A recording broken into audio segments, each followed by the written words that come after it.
महिला कांग्रेस की बैठक शुरू हो गई और इस बैठक में पीसीसी चीफ जीतू पटवारी मौजूद हैं। मीटिंग में लोकसभा चुनाव की तैयारियों को लेकर चर्चा हो रही है। महिला कार्यकर्ताओं को बूथ पर तैनात करने की तैयारी यहां पर की जा रही है। मंडलम सेक्टर को मजबूत करने की कोशिशें भी की जा रही हैं। तो भोपाल से खबर आपको बता रहे हैं, जहां पर महिला कांग्रेस की बैठक जो है वो शुरू हो चुकी है।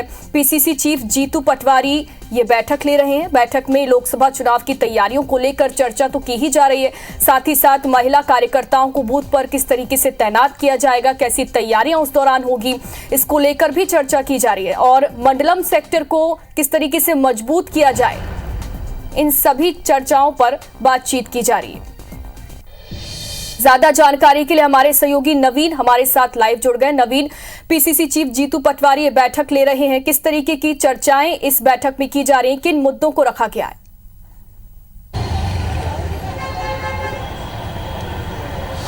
देखिए, मध्य प्रदेश विधानसभा चुनाव के नतीजे हाल में ही आए हैं। कांग्रेस को उम्मीद थी कि इस बार 150 सीटों के साथ मध्य प्रदेश में कांग्रेस सरकार बनाने जा रही है, लेकिन मध्य प्रदेश में कांग्रेस की करारी हार हुई है। इसके बाद मध्य प्रदेश कांग्रेस अध्यक्ष कमलनाथ की जगह जीतू पटवारी को आलाकमान ने जिम्मेदारी दी है। जीतू पटवारी मध्य प्रदेश कांग्रेस के अध्यक्ष बन चुके हैं और लगातार संगठन को कसने की कोशिशों में वो जुट गए हैं। आज से 3 दिन तक लगातार वो बैठकों का दौर जारी रखेंगे। पहली बैठक महिला कांग्रेस की जीतू पटवारी ले रहे हैं और लंच के बाद 2 बजे के बाद यूथ कांग्रेस की बैठक होगी। जाहिर है, मध्य प्रदेश में देश भर में 5 महीने बाद आम चुनाव होने हैं और लोकसभा चुनाव की तैयारियों में कांग्रेस पार्टी जुट गई है। जीतू पटवारी के सामने बड़ी चुनौती है, बड़ा टास्क है कि किस तरीके से अगले 5 महीनों के भीतर वो मध्य प्रदेश कांग्रेस में चमत्कारिक तौर पर बदलाव करेंगे। वो भी तब जब मध्य प्रदेश में की 29 लोकसभा सीटों में से 28 सीटें बीजेपी के पास है। तो जीतू पटवारी के सामने बड़ा टास्क है। आलाकमान ने बड़ी जिम्मेदारी दी है और चुनौती भरी जिम्मेदारी है। लिहाजा इसी जिम्मेदारी को निभाने के लिए एक्सरसाइज में जीतू पटवारी जुट गए हैं। आज से शुरुआत हुई है बैठकों की। पहली बैठक महिला कांग्रेस की है और महिला कांग्रेस की बैठक में एजेंडा एक ही है कि बूथ पर कैसे कांग्रेस पार्टी मजबूत हो, महिलाओं की भागीदारी बूथ पर कितनी हो। महिला कांग्रेस के तमाम पदाधिकारी मौजूद हैं। जीतू पटवारी इस दौरान ये भी पूछेंगे कि विधानसभा चुनाव के दौरान उन्होंने किस तरीके से जिम्मेदारी निभाई। महिला कांग्रेस की पदाधिकारियों को जो बूथ पर जो जिम्मेदारी दी गई थी, मंडलम में जो जिम्मेदारी दी गई थी, सेक्टर कमेटियों की जो जिम्मेदारी दी गई थी, वहाँ पर उन्होंने किस तरीके से परफॉर्म किया। और अगर कोई नया नवाचार अगर किसी महिला कांग्रेस की पदाधिकारी ने किया हो तो वो भी इसको शेयर कर सकता है और इसको मध्य प्रदेश कांग्रेस कमेटी आने वाले दिनों में उसको फॉलो कर सकती है। तो तमाम इन सब तैयारियों के साथ जीतू पटवारी मैदान में उतर चुके हैं। महिला कांग्रेस को सबसे पहले चार्ज किया जा रहा है ताकि महिलाओं की भागीदारी सुनिश्चित हो। और मध्य प्रदेश में भारतीय जनता पार्टी आधी आबादी को साधने की लगातार कोशिश करती रही है। लाडली बहना योजना के जरिए बीजेपी को विधानसभा चुनाव में तगड़ा माइलेज मिला। 163 सीटें बीजेपी ने जीती। तमाम सर्वे, तमाम रिपोर्ट्स ये दावा कर रही हैं कि महिलाओं ने भरपूर आशीर्वाद भारतीय जनता पार्टी को दिया, इसीलिए 163 सीटें बीजेपी जीतने में कामयाब रही और कांग्रेस सिर्फ 66 सीटों में सिमट कर रह गई।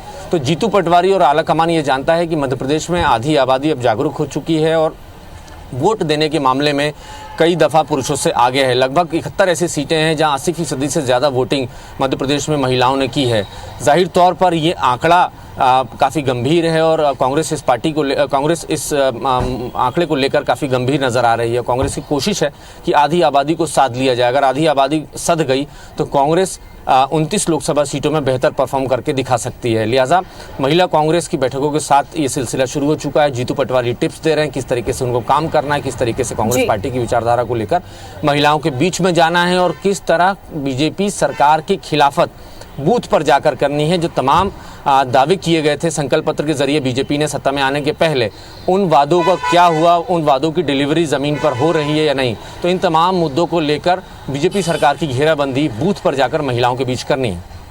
जी नवीन, अगर हम बात करें मध्य प्रदेश कांग्रेस की, तो लोकसभा चुनाव के पहले चुनाव जो प्रभारी हैं वो बदल दिए गए हैं, बड़ा फेरबदल किया गया है।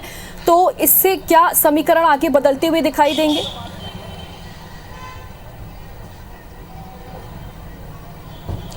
देखिए, मध्य प्रदेश में 16 महीनों के भीतर 3 प्रभारी बदल दिए गए हैं। सबसे पहले बदले गए जेपी अग्रवाल। जेपी अग्रवाल के बाद आए रणदीप सिंह सुरजेवाला और रणदीप सिंह सुरजेवाला महज 3 महीने मध्य प्रदेश में प्रभारी के तौर पर रहे हैं और उसके बाद अब एक नया नाम आया है भंवर जितेंद्र सिंह का। हालांकि भंवर जितेंद्र सिंह को बड़ा अनुभव है मध्य प्रदेश का, चूंकि इलेक्शन के वक्त वो मध्य प्रदेश कांग्रेस स्क्रीनिंग कमेटी के चेयरमैन रह चुके हैं। 230 टिकटें उन्होंने फाइनल की हैं और 230 टिकटों के लिए उन्होंने 4,500 से ज़्यादा कांग्रेस के नेताओं से 1-to-1 फीडबैक लिया, उनसे बातचीत की है। तो ये एक बड़ा अनुभव उनके काम आने वाला है मध्य प्रदेश में। कल ही देर रात ये फैसला हुआ है। भंवर जितेंद्र सिंह जो कि राजस्थान के रहने वाले हैं और राहुल गांधी प्रियंका गांधी के बड़े करीबी माने जाते हैं और उनको मध्य प्रदेश कांग्रेस का प्रभारी बनाया गया है। अनुभवी शख्सियत हैं भंवर जितेंद्र सिंह और कांग्रेस को उम्मीद है कि जिस तरीके से एक युवा नेता को मध्य प्रदेश कांग्रेस की कमान दी गई है और युवा नेता को नेता प्रतिपक्ष की कमान दी गई है, तो उसी तरीके से एक युवा नेता भंवर जितेंद्र सिंह को अगर मध्य प्रदेश कांग्रेस का प्रभार दिया जाता है तो पटरी बड़ी अच्छे से बैठेगी। जीतू पटवारी के साथ तालमेल बेहतर रहेगा, जो कि मध्य प्रदेश कांग्रेस के प्रदेश अध्यक्ष हैं। तो इससे पहले जो भी शिकायतें कांग्रेस आलाकमान के पास गई हैं वो यही रही हैं कि मध्य प्रदेश कांग्रेस के प्रभारी की मध्य प्रदेश कांग्रेस के अध्यक्षों के साथ पटी नहीं है। न सिर्फ कमलनाथ की बल्कि इसके पहले के जो अध्यक्ष थे अरुण यादव, उनकी भी कई दफ़ा अपने प्रभारियों के साथ नहीं पटी।